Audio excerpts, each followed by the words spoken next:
Swords. Swords is the suit of the psyche, that is, of the astral and the mental, and your experience is lived when these two principles of human beings achieve the greatest development. At the philosophical or negative aspect of swords, reason predominates above feelings or the heart. This step corresponds to the Nasham plane of Judaism or Manas of Eastern philosophy. In it, the mental, having not reached the upper plane higher or buddhi, is not yet qualified for a creative synthesis, but only for an inexorable analysis that penetrates to the roots of existence.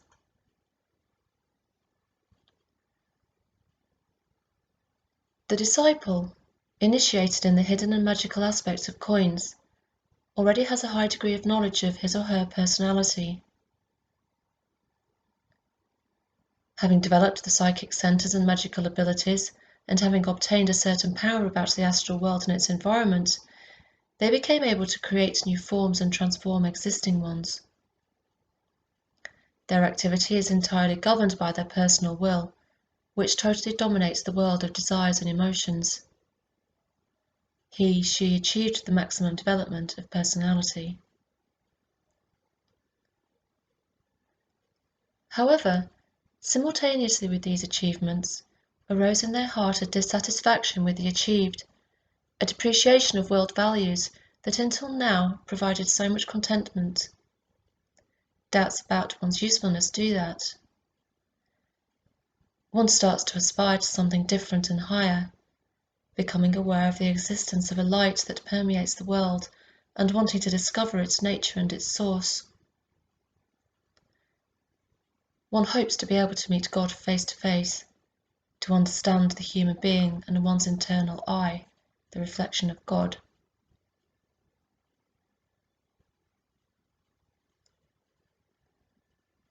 The coins initiate has the possibility to create something in the world, to offer something, but nothing else can be received because she already has what the world can give. They still did not understand that continuing to give, they would continue to receive, maybe something expected and different, because in giving it is received. Having reached the maximum of personal power, she begins to realize the illusory character of the world. They are knowledgeable of the forms, but have not yet penetrated the essence that is hidden behind them, in the source that creates them, and, therefore, rejects them as only illusory, which affects them deeply, because the world around them falls apart. They admit the existence of the creator principle, the Logos, but, at the same time, perceive the illusory character of every servant. They see the sufferings of the world, note that nothing can change, despite all their personal power. They do not understand the purpose of such a world of suffering and injustice, and a great revolt against the creative power is born in them. Swords, in their negative or philosophical aspect, signify the stage of deep spiritual crisis that must be crossed and overcome, so that a magician, initiated from coins, can reach the heights of the upper emetic suits. As we have already said, we are presenting in this course the higher level of the human path through the minor arcana, that is, the level that leads to initiation.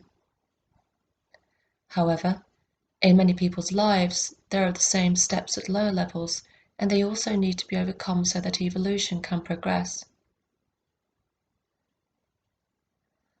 Such steps are presented, sometimes following the degrees and suits of the minor arcana, sometimes in a different order. They can be short, and they can last a lifetime or even several incarnations.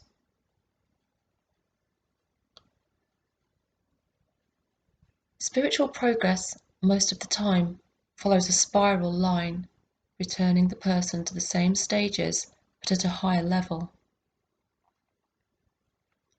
Generally, Human beings do not have awareness of being tested by a certain suit or grade. On the other hand, one should not forget that not every deep revolt or skepticism is proof that the person is living the good experience of swords. Most frequently, it is the consequence of some failure in life, manifesting itself in revolt, skepticism, and animosity.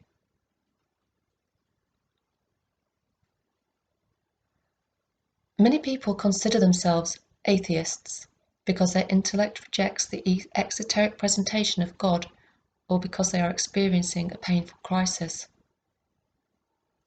Others follow scrupulously the precepts of a religion, removing from their mind any religious problem so as not to fall into doubt. It is possible that the former are at the threshold of swords, while the latter have not yet reached the suit of coins.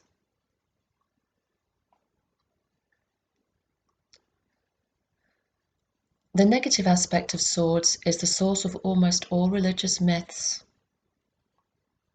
The fall of the angels in the Book of Enoch, the revolt of the Asuras in the stanzas of Daizan of the Secret Doctrine of Blavatsky, the Prometheus sacrifice that stole the heavenly fire, the temptation of the Bible's serpent, and many others have the same basis. The negative swords experience is expressed by a very complicated internal state. Being the mental aspect, in this stage, the most powerful, man intends to unveil the mystery of life and its own being through the intellect. For him, the only criterion of truth is his own mental power. He rejects any claim of authority, religious or philosophical. The limited and conditioned in the human being seeks to solve the problem of the infinite and the absolute. This results in failure and causes a revolt that can take very different forms.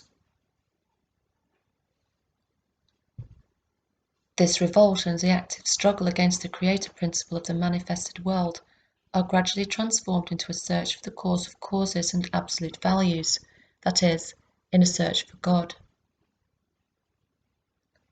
In each deep and widely lived experience of the negative stage of swords, these two factors, the revolt and the search, are present. The tetralogy of the Ring of the Nibelungs by R. Wagner is one of the most expressive images of the negative aspect of swords, their struggle and, at the same time, search for the divine. Wagner also wrote the libretto of his operas, and, in this work that took him many years, reflected about every sound and every word. The librettos of his operas are much deeper than is generally thought.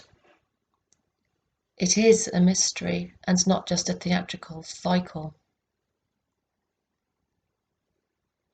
In creation of his work, Wagner used epics and Germanic legends in a very free way to present in the background mythological legends of the Nibelungs and the antagonism of material and spiritual principles, the genuine esoteric path of the human soul, Siegfried, that fights for its immortality.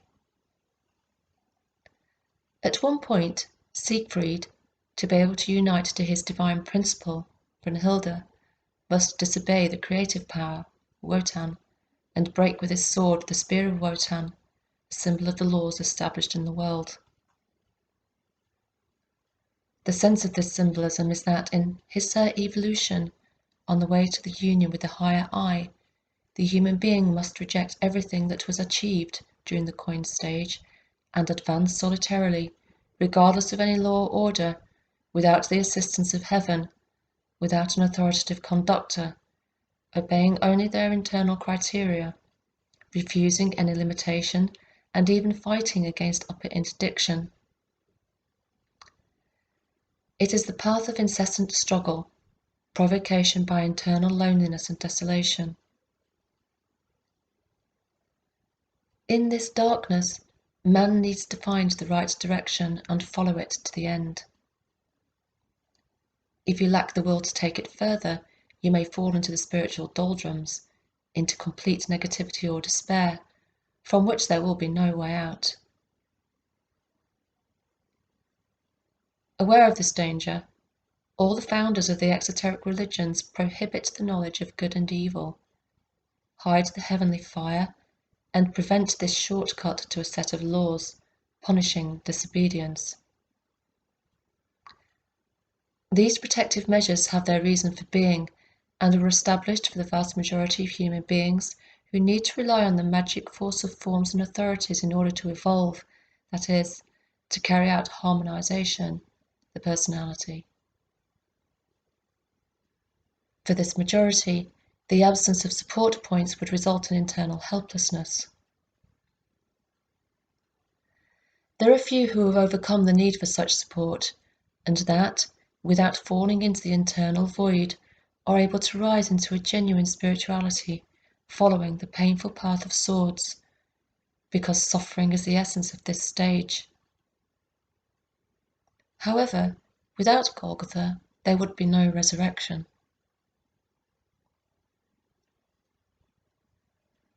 Man, crossing this stage, rejects and denies everything until the very beginning of life, for finally, in the last degrees, finds God within the self.